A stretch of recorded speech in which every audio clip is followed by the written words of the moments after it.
Hello and welcome to a Go Natural English lesson. Are you making these top 10 mistakes in English? Well, don't worry because it's normal. A lot of English learners make these mistakes, but that's why we're here, to fix them together once and for all.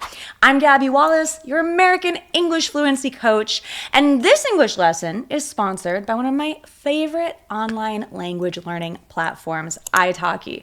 At italki, you can learn not only English, but 150 different languages. So if you're like me and you love exploring many different foreign languages, it is a great place to practice with native English conversation partners. They could be casual conversation partners that you just practice with, or professional teachers. So they have a choice if you want to study with a professional expert teacher or a community conversation partner. You can find native speakers on italki. You can find people that will teach you pretty much at any time of the day. Depending on your schedule, you can find something that fits, and there's no commitment. You can sign up for just one lesson and try it out. And I find it to be a very easy way to just jump in, take one lesson, see if it feels good. If you feel like you're progressing, if you want to continue, then you can buy more lessons. There's never any commitment to join something bigger. So italki is giving us at Go Natural English a special promotion. When you take your first lesson and you buy $10, you get 5 free when you use my special promo code GABBY5. Use the link in the description and make sure to use my code to get this special offer. Join a one-on-one personalized English or any other language lesson with an italki native tutor today. Try it out and you'll thank me when you do. I'm going to show you a quick clip of myself practicing my Portuguese with my native Brazilian teacher, Alessandra. Beleza. Sim, tem muita gente. Mas é isso. É. E como você falou que às vezes tem brasileiros aí, você consegue entender e até conversar. E acho que o brasileiro fica muito feliz quando vê um gringo falando português, fica tipo assim, uau! I love to keep my Portuguese language up and improving by practicing on italki because I have a lot of Brazilian students. Is anyone here watching from Brazil? You can let me know in the comments. So this is super helpful for me and my work. And I think that if you're using English in your career, then practicing conversations on italki will be super helpful for you as well. Now let's jump into the top 10 mistakes. Number 1, there's a lot of confusion between bored and boring. So the way that I think about it is you probably want to say, I'm bored. This is a feeling that you are having when you don't know what to do with yourself. Maybe you just feel unmotivated. If you say, I'm boring, this is talking about the quality that you have as a person that is unattractive to others. You're a boring person means that no one is interested in talking to you. This is hopefully not what you mean to say. I don't think you're a boring person, so don't say that about yourself. However, boring can describe a person, it can describe a movie, a book, pretty much anything that you are watching or listening to. If you just don't find it very interesting, it could be boring. But remember that bored is the feeling that you or another person has when they do not feel interested in something. For each of these common mistakes, I want to ask you to write your own example in the comments. This will help you to remember how to use them correctly. Remember, practice makes perfect. Next, overusing very instead of stronger adjectives. So for example, you could say, you're very pretty. Oh, thank you. Or you could say, you're gorgeous, stunning, beautiful. There are many interesting adjectives in the English language, and I think it's fascinating to explore them and try them in your own sentences. So again, think of something that you would like to describe. Perhaps it's the weather. Don't say very cold. Try another word, like a synonym of cold, like frigid or chilly. In fact, I recommend that you try using an online thesaurus to look up more advanced synonyms, meaning similar words that are more advanced. The thesaurus is your friend. So try it out right now. What's something that you could describe? Put it in the comments in your own example. Forgetting to use contractions and making your speech sound robotic. If you are always using full words like this, it can sound robotic. So instead of saying, if you are always using, say if you're. So you are could be your. If you're always using the full words, it can sound robotic. So practice using contractions because it truly will make you sound more natural and more like a native speaker. This is something that can take some time to get used to, but it's definitely worth the effort. Okay, here's a big one about conversations. Your English could be very advanced, but you need better conversation skills. You're making a big mistake if you never ask follow-up questions during a conversation. And you know what? I think native speakers are just as guilty of this as English learners.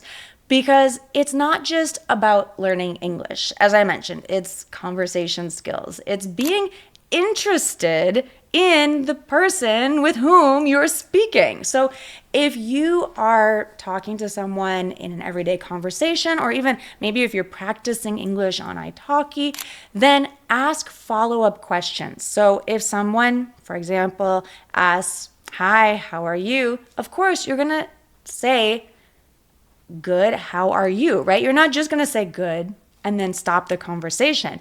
But think about how you could do this with different questions, different follow-up questions. There are so many follow-up questions that can apply to any situation that you can just keep in your mental toolbox for any conversation. Like, how about you? Or tell me more about that. Or how did you feel about that? Or what would you do next time? I don't know. It depends a little bit on the conversation, but you could try to just think of some of these that would work in many different situations and keep them in your back pocket. Another point I want to bring up that's not really a mistake, but it could make you sound cold or too formal. If you are using more academic language than is necessary in conversation, you just will sound standoffish and people don't really know how to interact with you. So instead of saying, for example, "I do not know," or "I do not comprehend," try saying, "I don't know." It's one of those contractions also that you can practice using. So I know in school we learn a lot of academic vocabulary or ways of writing in formal ways, but writing and everyday conversation are different. We have to understand that they're different environments and they're different purposes. So while it's really great to write an awesome academic essay in English, you have to learn how to speak in a little bit more casual way for people to feel comfortable talking with you and for you to sound more native-like. There are some difficult words to pronounce. Some common mistakes would be comfortable or schedule. You know, schedule is confusing because Canadians say, I can't do it. They say schedule, but Americans say schedule. So here's the thing. I recommend that you choose one country, one accent, one dialect, and go with it. Don't mix British and Australian and American or Canadian. Just try to stick with one type of English because it can get really confusing. So when you come across a word that is confusing to pronounce, like comfortable or schedule, just slow it down and try to take it syllable by syllable. And remember that we do not pronounce words the same way that they look on paper. Because if you tried to pronounce comfortable like it looks on paper, you would say comfortable or table. But it's I can't do it. It's comfortable. It's very hard to say slowly. comfortable. Similarly, words like Tuesday or Wednesday, that's how it looks, but we say Wednesday. Okay, be careful because sometimes you may hear native speakers using the words more, better, but that is incorrect. I know I say sometimes it's okay to use English incorrectly because that's just how everyone says it, but in this case, it sounds uneducated. So try to follow the rules and say better and not more better. Same with bigger or faster. Don't say more bigger or more faster or more big or more fast. People will understand you, but it really doesn't sound good. Another big mistake is failing to use intonation or emphasis. This is huge. I'm always working with my advanced English learners to really stress important words, to emphasize the keywords because it makes a huge difference which word you emphasize. Think about it. I just saw a video on Instagram that was showing the example between the same sentence with different emphasis, different words. The example was, I didn't tell them to kill him. It's kind of a morbid sentence. I don't like it, but let's just go with it for the sake of practice. I didn't tell them to kill him. That means someone else did. I didn't tell them to kill him. That means maybe I wrote the message. I didn't say it. I didn't tell it. Okay? I didn't tell them to kill him. That means I told someone else to kill this person. Let's see. I didn't tell them to kill him. Okay? So, gosh, don't kill him. I didn't say that. Maybe I said something to help him or something different. Okay? I didn't tell them to kill him. Oh no, there's a mistake. Not him, someone else.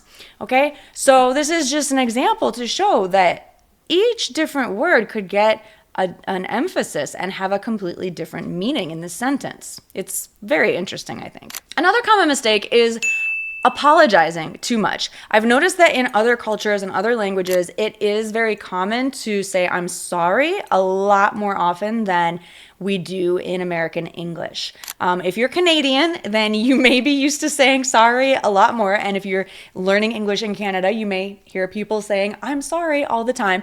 But in American English, we don't say it all the time. Instead of saying I'm sorry, try to just not say anything if it's not really necessary, or you could just say something different. Like if you want to say, I'm sorry, I'm late, you could just say, excuse me, or next time I'll be on time. But you don't have to always say, I'm sorry, because sometimes it can seem just like too much if you're always saying, I'm sorry. Also, a big thing that I see a lot of people saying I'm sorry about is your English. There is no need to say I'm sorry about English mistakes. Simply say, thanks for your patience. I'm learning English. I am working really hard on improving my English. Something like that is so much better than showing shyness or embarrassment and apologizing, overly apologizing. Starting sentences with me instead of I. So it's really unnecessary to say me. I like ice cream, for example. I've been really craving ice cream today, by the way. I don't know why, but I don't have any. So tomorrow I think I will get some. But I can just say I want some ice cream. I don't have to say me, I want some ice cream. I think this might be a pattern that comes from another language. Try to leave those patterns from your native language in your native language and pay more attention to how natives speak. And if you don't hear natives using those speech patterns like me to start a sentence, then don't do it. Observe first and copy what you hear fluent native speakers saying. So think about it. Have you been making any of these mistakes? I hope that these pointers were helpful and gave you some food for thought. Whether you're an intermediate or advanced English learner, I am here to help you. And again, a great place to practice is on italki. Remember to use my code GABBY5 and use the link in the description and the pinned comment to get that special promotion, the buy $10, get $5 on your first lesson. It's a really really great way to jump back into your English conversation practice with one-on-one, personalized, native speaker lessons with professional teachers or community conversation partners. So thank you so much for watching. I hope you have an amazing rest of your day and enjoy speaking English or practicing other languages. All right, bye for now.